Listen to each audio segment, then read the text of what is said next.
Oh, that is funny. He said pizzas. Oh, Mr. White, boy, he's rich tonight.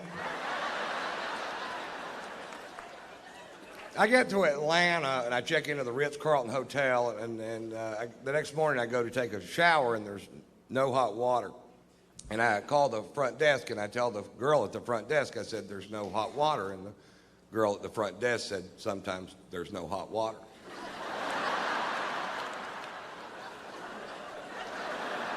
Didn't I just tell you that? I said, I've stayed in $20 a night motels where water was so hot you could cook your nuts with it. He goes, well, every once in a while everybody will wake up at the same time and they all take a shower at the same time and we just run smack out of hot water. You guys didn't think about that. They thought about it at the Motel 6. But that whole concept of people wake up in the morning with shit to do got right by the Ritz-Carlton Hotel.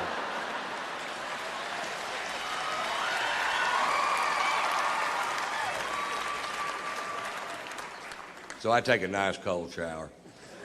And then I got to go meet with these lawyers. Now, I hate lawyers. I just can't stand them, and I hate them worse than you do, no matter how much. Have you ever seen video of that guy shooting his lawyer, and his lawyer's trying to hide behind that little tree, and he just keeps shooting? That's the funniest fucking thing I've ever seen in my goddamn life.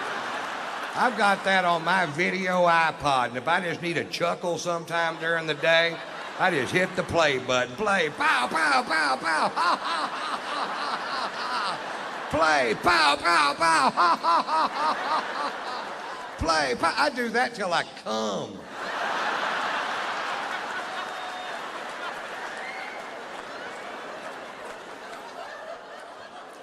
Then I got to go to the dentist. You see how my day's shaping up. Cold shower, lawyers, dentist. The trifecta of fucked up day.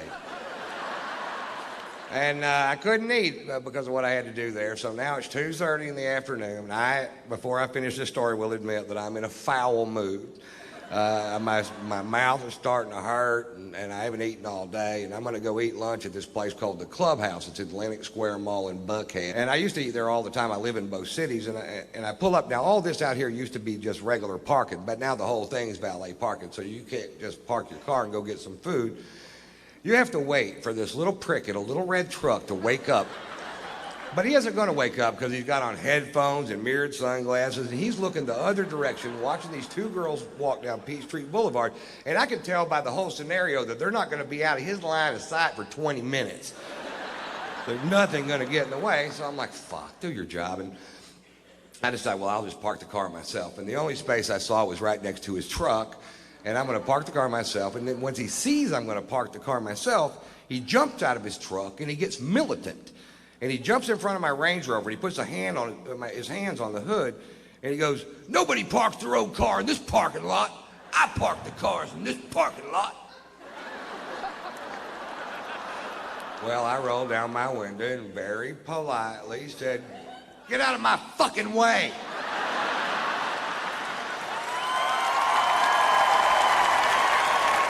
He goes, nobody talks to me like that. You can't park your car in this parking lot. And I said, fuck you. He goes, I'm calling the police. What's your first and last name? I said, it's fuck you. It's F-U-C-K, capital Y-O-U. Fuck you. That's my name. He gets on his radio and calls the Dalai Lama of all parking lot attendants, who comes squealing up in his little red truck. Apparently they give them to him. He hops out of the truck like he's gonna do something. He immediately recognizes me, and you see this big, oh shit, wash over his face. He literally shoves this kid out of the way and starts apologizing. He said, Mr. White, I am sorry. I said, listen, this kid's not doing his job. He's an insolent little piece of shit, and he needs to have his ass reamed. He goes, Mr. White, he's going to have his ass reamed by me and my boss's boss. And I was like, well, I had no idea the chain of command went that deep in the parking lot.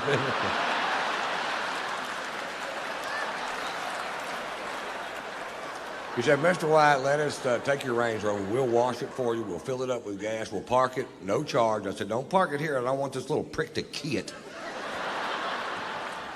He said, we'll park it on the other side. And I said, fine. So I go have a nice lunch and take more pain pills. Getting a little better mood. Just had my gum scraped, you know.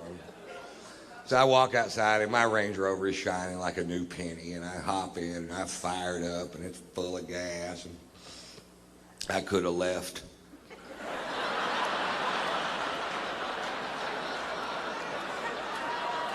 But instead I drove back over there where that kid was. I rolled down my window and he rolled down his window, and I went, how'd that work out for you? Pretty good?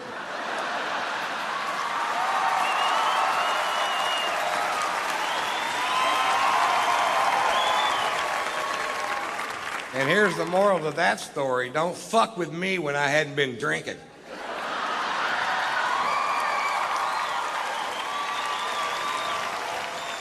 Pulitzer Prize-winning author Norman Mailer died last year at the age of 84 years old. For the last 60 years of this man's life, he drank to excess every day. He was married 6 times. He smoked pot. He stabbed his second wife. And I've never read one of his books, but I got to tell you, I'm a huge fan.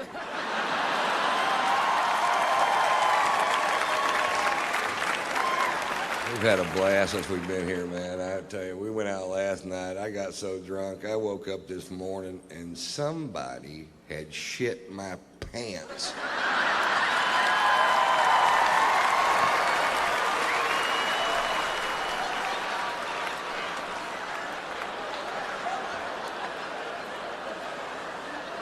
I don't know who it was,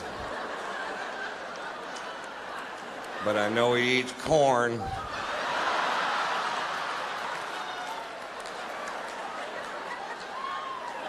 And cake. Corn cakes, I think is what it was. I just got back from Europe. I took my son Tater Tot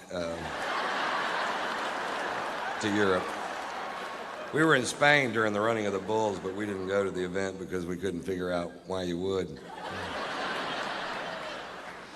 The people that we know that live there were pitching this really hard, and they said that this event's been going on for over 500 years. And I'm like, what? Really? And they explained it to us. Apparently 540 years ago, a bunch of gay sailors in white suits with red scarves got all fucked up and turned loose to cattle and tried to, I'm paraphrasing.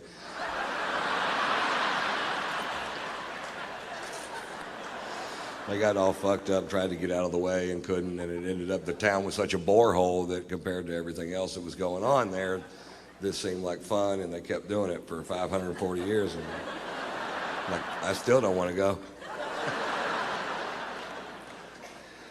And this year, 2 people died, and they said it was a huge tragedy. But I think before you call something a huge tragedy, I think you need to first determine exactly which 2 people died. Maybe it was 2 people we didn't need. They weren't very bright, I can tell you that for sure.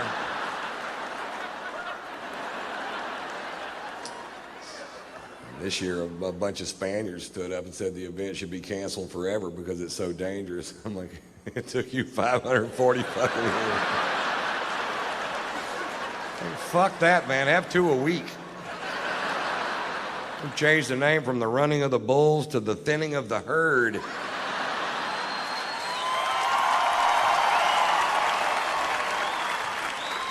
We'll have the final event at Talladega, call it the dodging of the NASCARs. You ready? Go. Vroom, pop. They're quick, aren't they? You might want to turn your wipers on, Dale.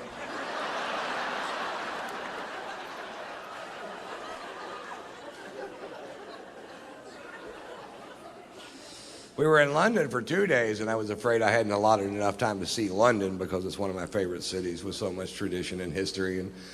And we were going to get a cabbie to take us around and show us the sights, and I thought I probably should have allotted more time. But if you get a cab driver in London that's a Scottish nationalist, which is somebody that believes that Scotland and England should have no ties whatsoever, they go home every night, watch Braveheart and beat off. Mel Gibson's hitting another guy.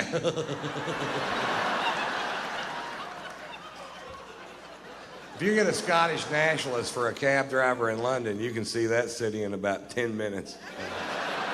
I wouldn't go to Buckingham Palace if they paid me. I changed out the guards just for pussies and what it is.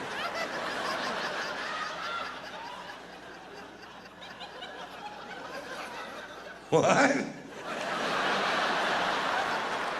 Are we gonna see Big Ben? I told you to look to the left, you look to the right, I'm getting paid by the mile on the minute.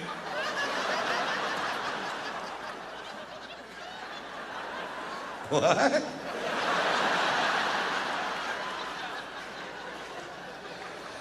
Whatever, dude. What's this building? It's your fucking hotel. Get out. Yeah, what are we going to do with the other day and 3/4? Because the food's awful. It is awful, too. They took us to a place called the Fox and the Hound, and I'm pretty sure that's what we were eating. I don't know which one they were serving that night, but I can tell you this, it needed ketchup. And they didn't have any ketchup.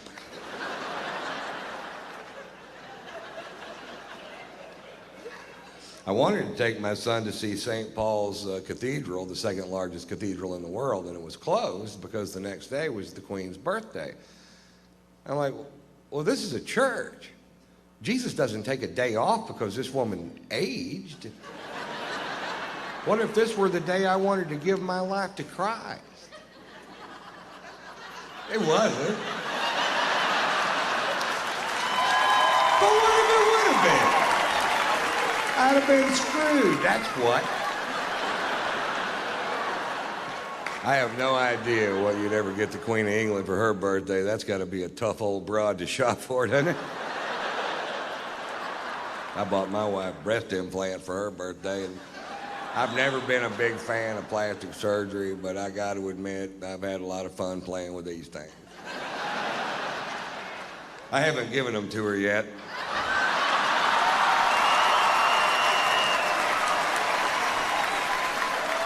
I just keep them on my tour bus and just rub them in my face. I'm glad they clean up easy.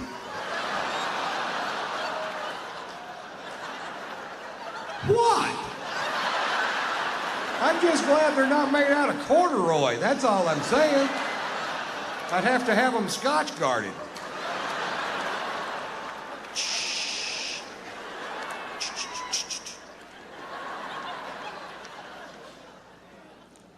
I find it a little ironic that the product that I use to keep from ruining my sofa should I spill my drink on it is actually called Scotch Guard.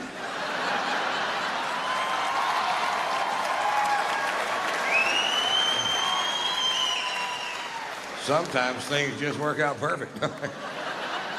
Yeah, I'm looking for a product that'll protect my sofa should I spill my scotch on it. What do you have? We've got Scotch Guard.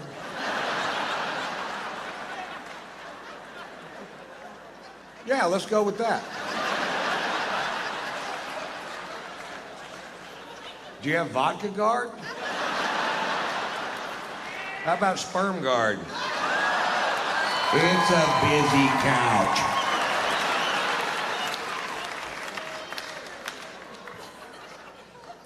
I found out when I got back from Europe that I was being sued by a paper plant. That's what the lawyers are for.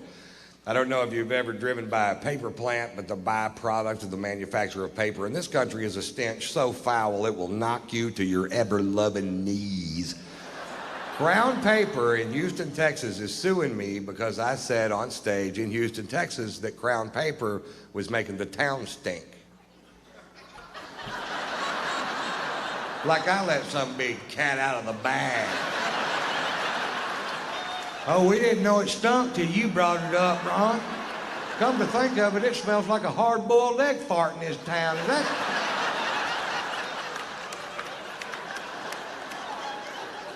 Is that somehow your fault, Mr. White?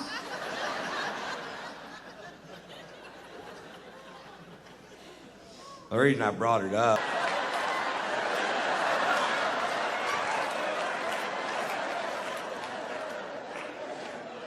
I was broke. I owe the IRS a bunch of money because I don't understand how that works. It's confusing. When I started doing stand-up, they said that made me an independent contractor, and they said I needed to start filing my taxes quarterly, which I thought meant every 25 years.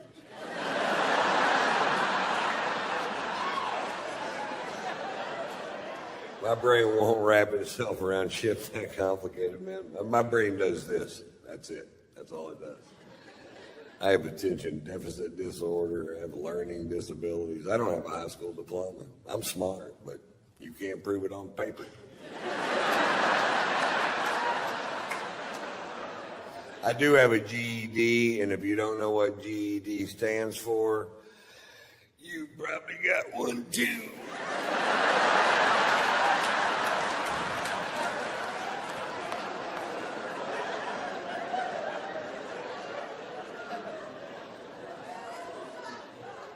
Anyway, I told my wife, I said, I'm leaving today at 3:30 to go to Vegas. My wife's singer-songwriter, composer, Margot Ray is her name, and a brilliantly talented woman.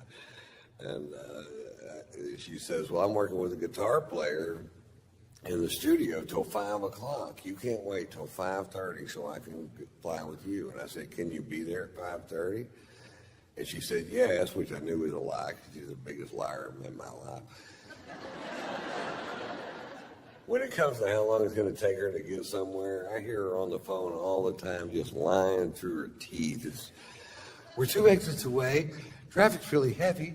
We should be there in 15 minutes. I'm like, you're in the fucking bathtub. We wouldn't be there in 15 minutes if we were where you said we were.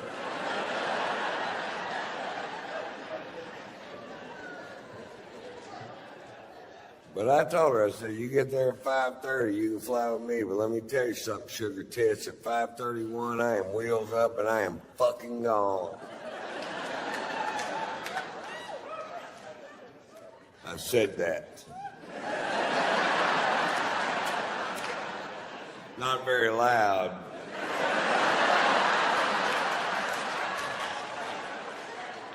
But I said it. 5:31 gets there. Is she there? No. Do I leave? No. 6:01 gets there. Is she there? No. Do I leave? No. Why? Because this dick won't suck itself. That's why. It won't. I've asked it to many, many times. In fact, the other day, I sat my dick down, I looked him straight in the eye, and I said, listen, I know I've drug you into some pretty muddy shit in the last 35 years. I need you to get past that, learn how to suck yourself so I can grow a spine and get on my goddamn life.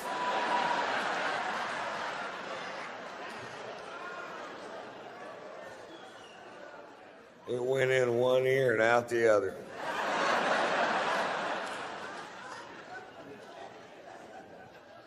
My dick has ears. It has an eye, and it has 2 ears, and a double chin. Mr. Potato Dick. The cutest thing you ever saw. I got little outfits to put on them. One of them's a raincoat. Not a condom, a raincoat. A little yellow slicker with that hat. And it looks like that fish and chips dude. It's the exact same size as the one on the box. That's just an interesting fact.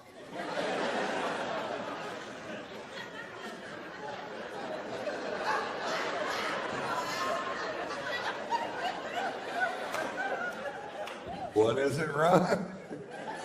An interesting fact. Anyway, So we go see Love and Beatles Cirque du Soleil show. I'm a huge fan of the Beatles, and I just love their music, always have. And Cirque's always fun, and our shows are at the same time, so I'd never been able to see it. And I got 8 people from my camp. My wife's sitting next to me.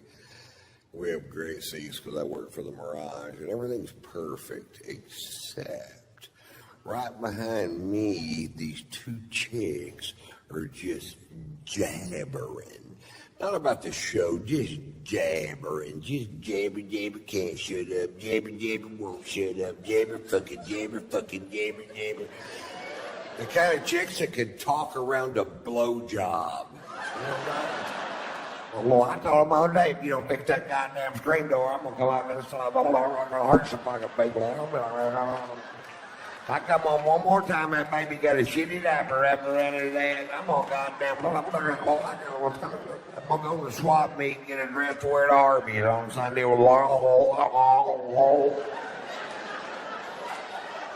And I turned around and looked. I noticed her husband worked with them. I figured they're at a gun show trying to find a way out of this fucking thing.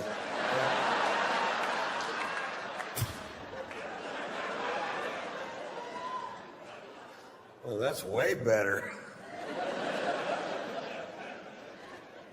I hear the guy sitting next to him go, hey, could you hold it down? My family's trying to watch the show. And she goes, fuck you, we paid our money. We'll do what the hell we want. And I'm just steaming fucking pissed. They're ruining my goddamn night. I can't hear anything but that. I've been waiting for a year to fucking see this show. And I turned around and very politely,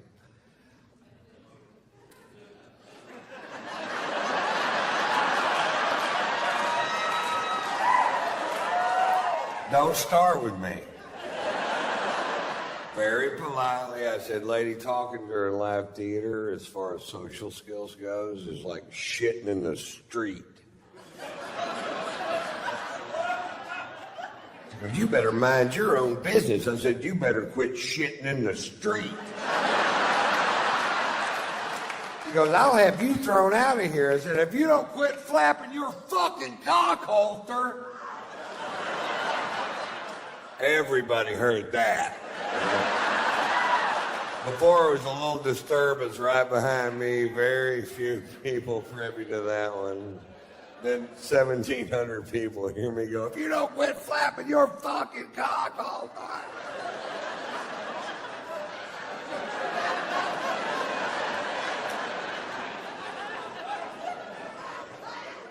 This is all at a show called Love, by the way.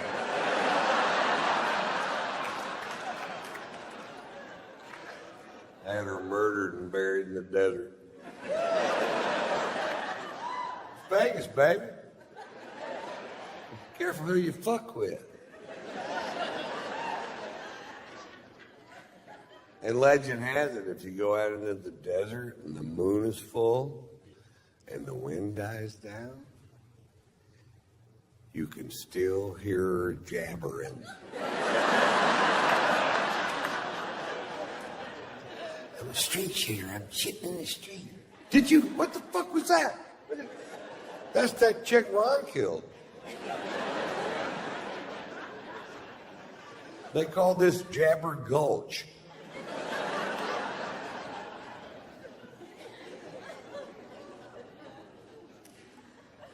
My favorite thing about playing Vegas is I get to play this golf course called Shadow Creek, which is one of the most exclusive golf courses in the world. I worked for them 3 years, didn't even know it existed because they knew if I found out it existed that I'd pester the fuck out of them until they put it in my contract, which is exactly what happened. It's amazing. This golf course is just fucking so tricked out. The first time I walked through the gates, I was like, nobody's stopping me. It's where all the pros play when they're in Vegas. And I was out there this summer, and Tiger Woods was out there just dicking around.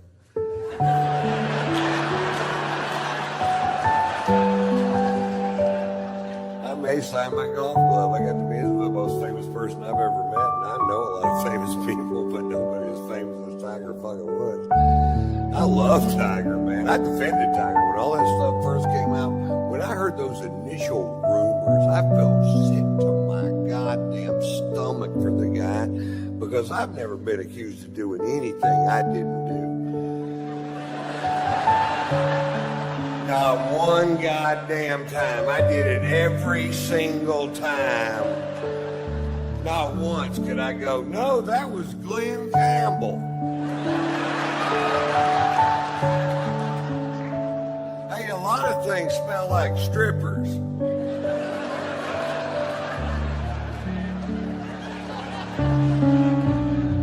And I defended him to my wife. I said, you don't know what this guy's been through. He had his first famous golf shot on television when he was 2 years old. You don't know what his home life's like. You can't judge a guy because he made one mistake. And he gets home number 13, 14, 15, 16. I started going, God damn, Tiger, come on, buddy. And it got to the point where every time he got caught with another woman, my wife would go like this.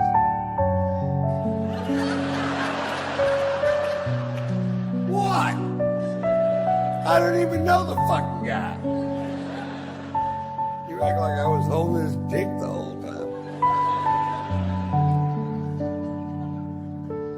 We watched him make that long apology on television, and afterwards my wife goes, well, do you think a guy like Tiger could quit cheating on his wife? And I said,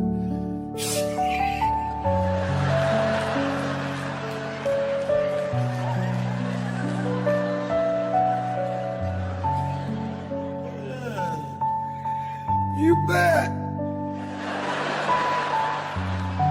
What you know is bullshit, because you know as well as I do, if a guy likes strange, getting him to quit wanting strange is like getting a dog that likes to kill chickens to quit killing chickens. They don't even know what you're talking about. You gotta quit killing chickens. All right, let me see if I got this straight.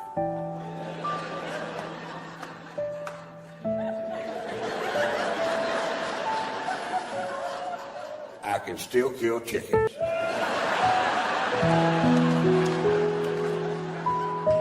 No, you can't kill chickens anymore. All right. Let's say I'm in a hotel room with the chicken.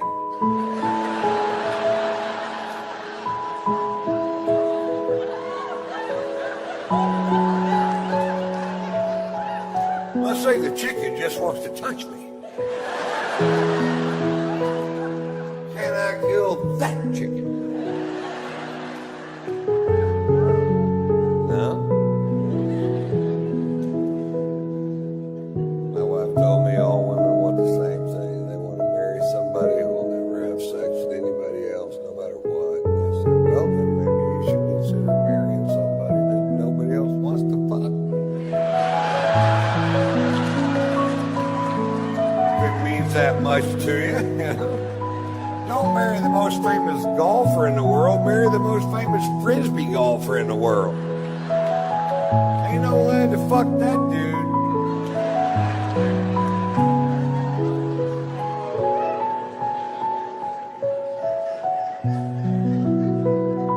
We had a chat about cheating that day. My wife told me, she goes, listen, Ryan, let's get this straight. Sex is sex. I said, no, now, wait a minute. Oral sex is not the same as intercourse. She goes, it's the exact same thing. I said, it's not the same price.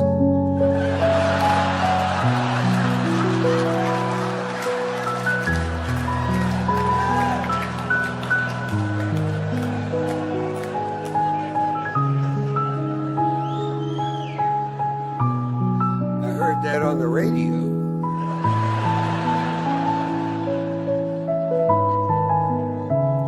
Comes down to opportunity, man.